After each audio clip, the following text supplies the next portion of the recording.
everybody, Ryan McCaffrey with IGN here. I'm joined by my good friend, Jose Otero. How are you, sir? Hey, how are you, Ryan? I'm just playing some Super Mario 3D World. You want to join me? It is a fantastic game, arguably the biggest release of the fall for Nintendo, but you know what?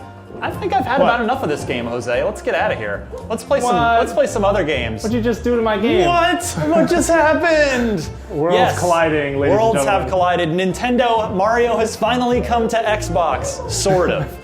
So, Jose, of course, as we know, the Xbox One has an HDMI pass-through feature. It has an HDMI in as well as an HDMI out.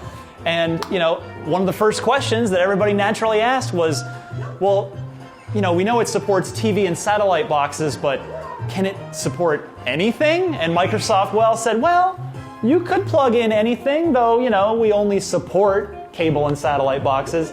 So we thought we would give another game console a try, and here we are with Super Mario 3D World in the Xbox guide. I can poke around here, the interface, and I can really mess with you and go over to the store screen. Switching to gamepad right there. So, Jose, tell me about this experience, because Microsoft warned us, if you do try this, there might be some latency. So it's excellent that you bring that up. So as a platformer, platformers in general are a very Twitch genre, right?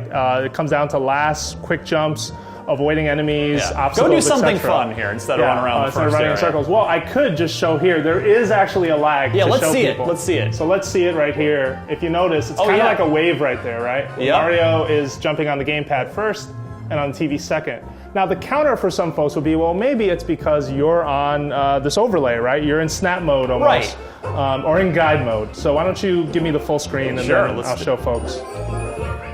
All right, so right next to Mario once again. Still same thing. Yep. So you'll notice the gamepad version's jumping first. It does make this a lot harder to play, unfortunately. Like if I was just focusing on the TV, that means like last second jumps against enemies would be kind of difficult. You let me play for a minute, Jose, and I have to say there was just enough lag to make a platformer, a precision platformer like Mario, annoying to play. But other genres might work a little better. No, I agree. I think when you start to see more sort of RPGs show up on Wii U, I say show up because we haven't seen that yet. You'll have the opportunity to play something a little slower, and you won't have this sort of disconnect here. So if you're playing like a Wii game like Fire Emblem or something, it would be perfect. But yeah, unfortunately, platformers, any shooter, I don't think this will work at all. Right. You wouldn't want to play Call of Duty on Wii U through the Xbox One pass-through. I mean, is it fair to say? I mean, we wouldn't recommend this really in any normal circumstance when you could you'd be better off just switching out the HDMI plug and plugging in your Wii U directly. But it is a fun curiosity, right? Yeah, no, it's just something to show your friends, really, if your friends are even interested, to be honest. But no, I don't think this would be the optimal way to play. But it's an interesting little thing that the Xbox One does that their competition doesn't. Right, and we of course, we could do this with a PS4. We could be rocking some Killzone right now. That's right. We could make pseudo backwards compatibility happen and hook up a 360 through here. Yep, that's and be playing Halo 4. We could try just about anything that has an HDMI port on it, but we thought Mario was the most fun example. Oh yeah, definitely.